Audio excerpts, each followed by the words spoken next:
बेटे के साथ रहती थी। दोनों माँ बेटा मेहनत मजदूरी करके अपना गुजारा चलाते थे। एक बार उस बूढ़ी औरत ने सोचा कि अपने पुत्र का विवाह कर देना चाहिए और उसने अपने पुत्र का विवाह करवा दिया। उसके घर में जो कन्या बहू बनकर आई थी वो बहुत ही सुंदर और संस्कारी थी। वह रोज जल्दी उठकर भगवान शिव पार्वती की पूजा करती और कहानी सुनती। पूजा करने के बाद वो घर का काम भी बहुत ही मन से करती। उसके विवाह के कुछ समय बाद सावन का महीना आया कि क्यों ना वो मंदिर जाकर शिवलिंग की पाठ पूजा करे और कहानी कहे। अपने मन में आए विचार को उस बहू ने अपनी सास से जाकर कहा। उसने कहा, माँ जी, सावन का महीना शुरू हो गया है, क्यों ना मैं मंदिर जाकर भगवान की पूजा करूं और शिवलिंग को सींचूं। लेकिन उसकी सास ने उसे ऐसा करने से रोक दिया। उसने कहा, घर में ही पूजा कर लिया करो, मंदिर जाने में काफी समय बर्बाद हो जाएगा, इतने में तो घर का सारा काम हो जाएगा। सास की बात सुनकर वो बहू कुछ नहीं कर सकी और उदास होकर घर के काम में लग गई। अगले दिन बहू जब कुएं पर जल भरने जा रही थी तो उसने देखा कि गांव की कुछ लड़कियां पूजा की थाली सजाकर मंदिर की ओर जा रही हैं। उसने उन लड़कियों को रोका और पूछा कि आप लोग कहाँ जा रही हो? उन्होंने कहा, सावन का महीना शुरू हो गया है, हम सब भगवान भोलेनाथ का पूजन करने और शिवलिंग पे जल चढ़ाने के लिए मंदिर जा रही हैं। यह सुनकर उसके मुंह पे फिर से उदासी छा गई।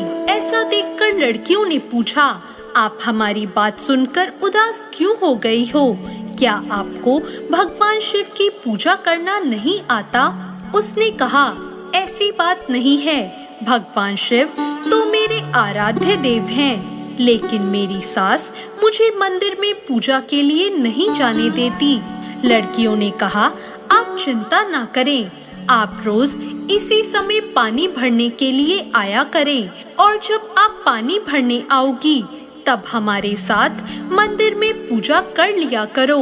बहू ने कहा, मेरे पास इस समय पूजा की सामग्री नहीं होती और अगर मैं उसे घर से लाऊंगी तो मेरी सास को पता चल जाएगा। लड़कियों ने कहा, कोई बात नहीं, आप हमारी पूजन सामग्री से ही पूजा कर लेना। यह सुनकर वो बहुत खुश हो गई और अब हर रोज वो उनके साथ मंदिर जाने लगी।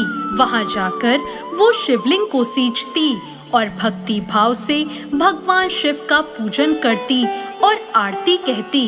ऐसा करते हुए सावन का पूरा महीना बीत गया और आखिरी दिन उसने सोचा, मैंने हर रोज उन लड़कियों की पूजन सामग्री से ही पूजा की है, क्यों ना आज कुछ अपना भोलेनाथ को अर्पित कर दूं।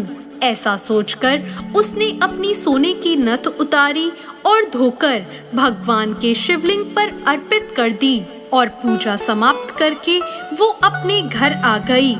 अब वो अपनी सास से नजरें छुपाती हुई इधर उधर फिरने लगी, क्योंकि उसे डर था कि नाक की नथ के बारे में सास जरूर पूछेगी। तभी अचानक सास की नजर उसकी नाक पर गई और नाक में नथनी ना देखकर उसने पूछा, तुम्हारी नथ कहाँ है? बहू ने अपनी सास से कहा, मैं नहीं जानती, शायद वो कहीं गिर गई होगी। सास ने कहा, बताओ मुझे, आज तुम कहाँ कहाँ गई थी, हम वहीं पर जाकर तुम्हारी नथ ढूंढ लेंगे। बहू ने कहा, जब मैं सुबह कुएं पर जल भरने गई थी उस समय तो नथ मेरी नाक में थी, लेकिन उपले थापते हुए न जाने मेरी नथ कहाँ चली गई। सास ने कहा, चलो हम वहीं जाकर देखते हैं। दोनों सास बहू वहां पहुंच गई जहां बहू ने उपले थापे थे। सास ने बहू से कहा, चलो हम दोनों उपले तोड़कर देखते हैं। जैसे ही उन दोनों ने उपले तोड़े, उन दोनों उपलों में से उसकी सोने की नथ निकल आई। सास ने कहा, ऐसा कैसे हो सकता है? नथ तो एक थी, ये दो कैसे हो गई? फिर उन दोनों ने कुछ और उपले तोड़े और फिर उनमें से भी सोने की नथ निकलने लगी। ऐसा करते करते हर उपले में से सोने की नथ निकलने लगी। यह देखकर सास घबरा गई और उसने बहू से पूछा, ऐसा कैसे हो सकता है? बहू ने कहा, माँ जी, ये भगवान भोलेनाथ की कृपा है।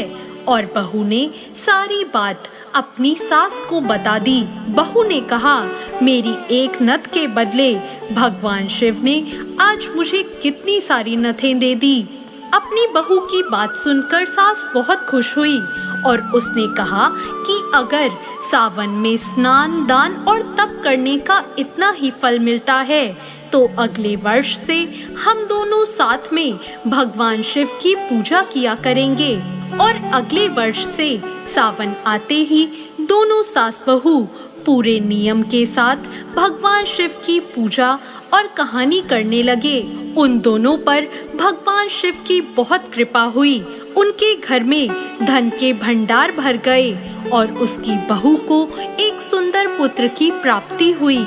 जैसे भगवान भोलेनाथ ने उन पर कृपा करी, ऐसी कृपा भोलेनाथ सब पर करें। आप सभी को सावन मास की हार्दिक शुभकामनाएं।